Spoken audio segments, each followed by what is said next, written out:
Hello everybody, welcome back to the channel. If you're new here, my name is Gabby and I'm a professional illustrator.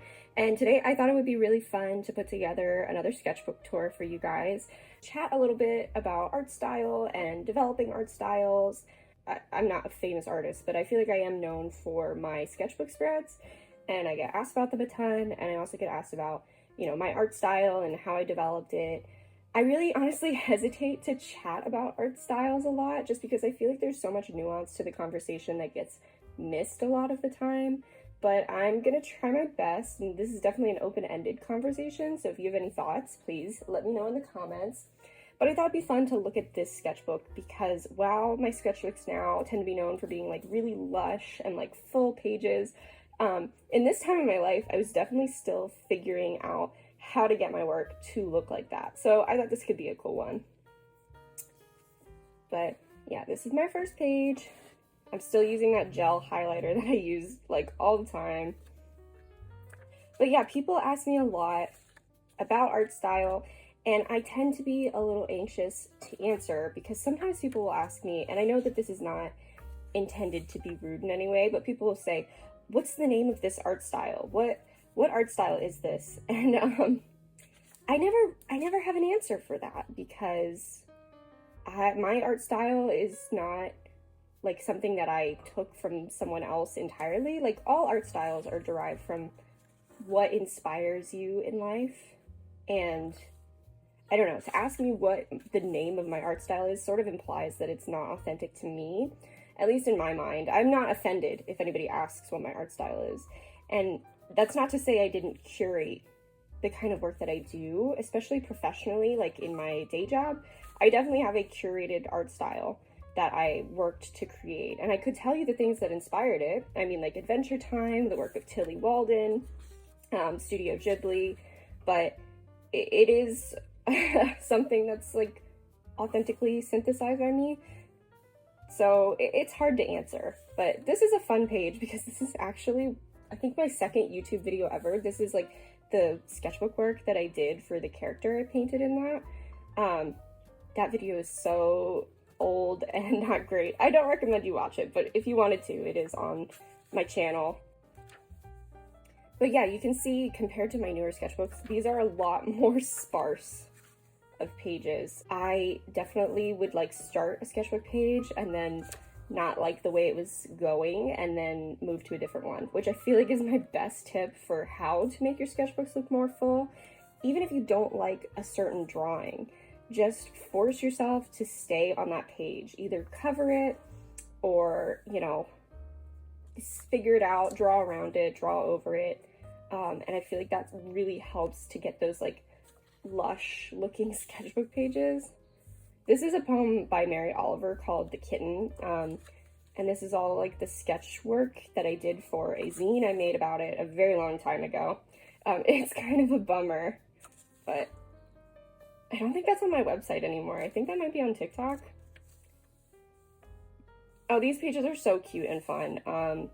This is Gio's drawings, who's my husband's youngest baby brother, and I guess I was spending time with him, and we were just sitting there like drawing together.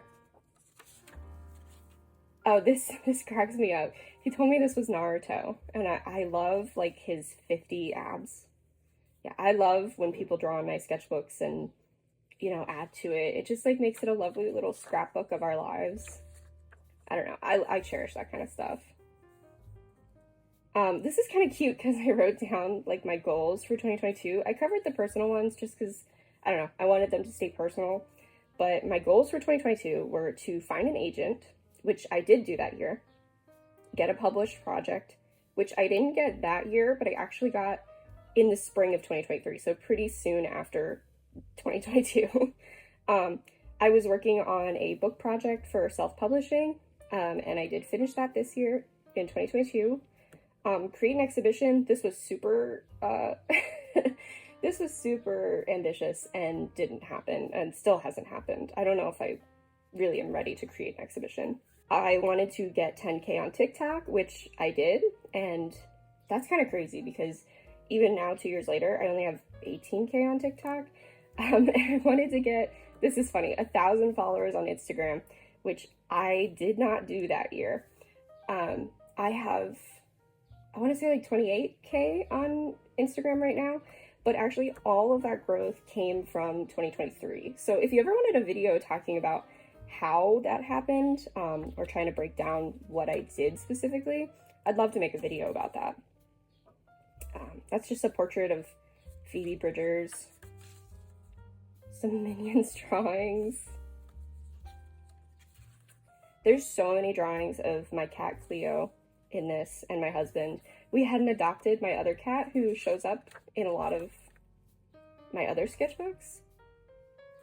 Some painting swatches. I must have been watching The Lord of the Rings, which is funny because I'm actually rewatching those again right now. I tried to make a New Year's drawing. That definitely never came to fruition. I think this is red lithographic pencil, and then again that like Sharpie gel highlighter, which I'm obsessed with still to this day. I think I was at a museum and we were doing some little, I was doing some little studies.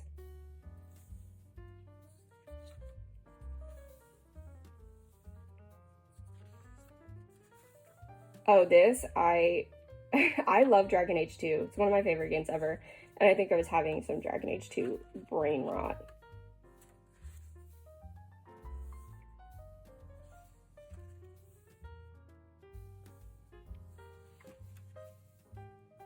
Oh, this is cute. I think this is a trip to Minneapolis. We were visiting some friends and family in Minnesota. So I think there's a few travel drawings in here. People at the airport.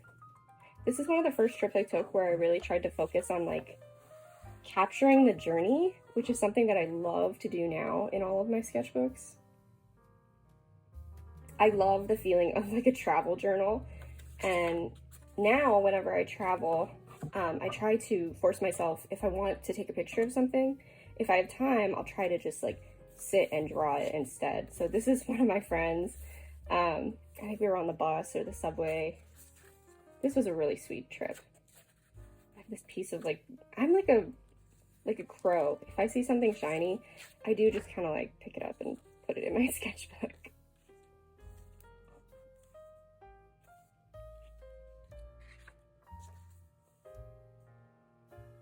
Oh, this is cute. I was actually interviewing with my agent on this page and I was taking some notes.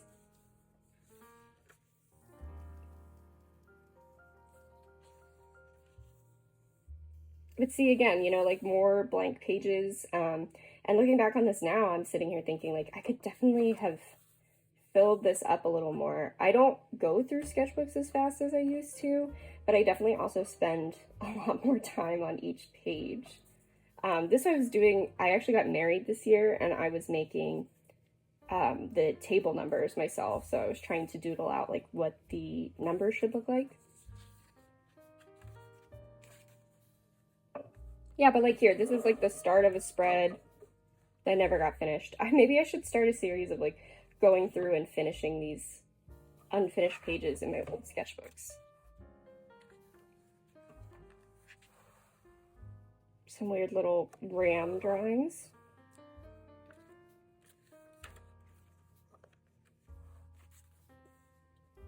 But you can definitely see, I mean, like, I still had, I don't know, I had a professor once tell me that I was in college and I was telling him, you know, I'm just so worried. I feel like I don't have like a distinct style, and going into my professional career, like, I feel like I need to have one. And he told me something that really stuck with me.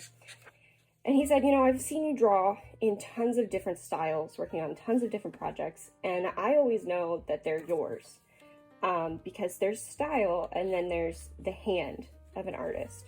So he was basically telling me that, you know, even though you can pick different like ways of working, but even within those ways of working, you still have something that you're doing that nobody else would do it that way.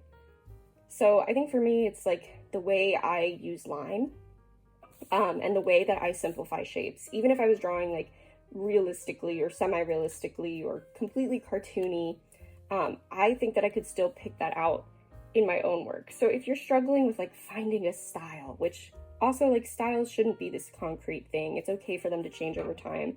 But if you want that and you're looking for that, I would really encourage you to look through your work and see if you can find any of those like identifying threads, because they're probably there even if you don't see them. Or you could ask, you know, people around you or people whose opinions you trust. Is this, oh my goodness, this must be, okay, so after we got married, we adopted Flea. So I think these are actually the first Flea drawings, and she's so small. And this is my mom's cat, who unfortunately just passed away like a couple weeks ago.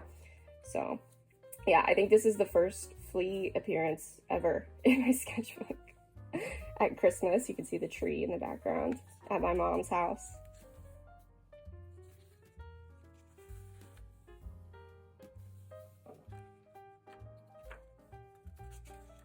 Yeah, I'm definitely not like the expert on talking about style, because I also think that a lot of people just worry too much about it. You definitely do need to develop a style if you want to work professionally in art, or at least be able to like have some connective through line through your work. But especially, like, I get asked this a lot by like young artists, and I would really encourage you just to draw what excites you and draw what makes you happy, because that's sort of going to generate a style on its own. And I know that's not like the most exciting or the most useful advice, but it really is what I did, and it really is what helped me. And then once I got into like wanting to work professionally and building a portfolio, I did start to define like, oh, what do I want in my portfolio? What kind of work do I want to do? Which was children's publishing. So that's when I really started to, you know, define a style and you know, start working towards that. I think this is like a Japanese restaurant in my hometown that we went to. And I think that is the end of the sketchbook. So thank you for sitting around and letting me yap about, you know, style. And this is definitely just stream of consciousness type stuff. If you wanted to hear me talk more about this, please let me know, or if you had any questions. But yeah, thank you so much for watching, and I hope you enjoyed. I'll talk to you later. See ya.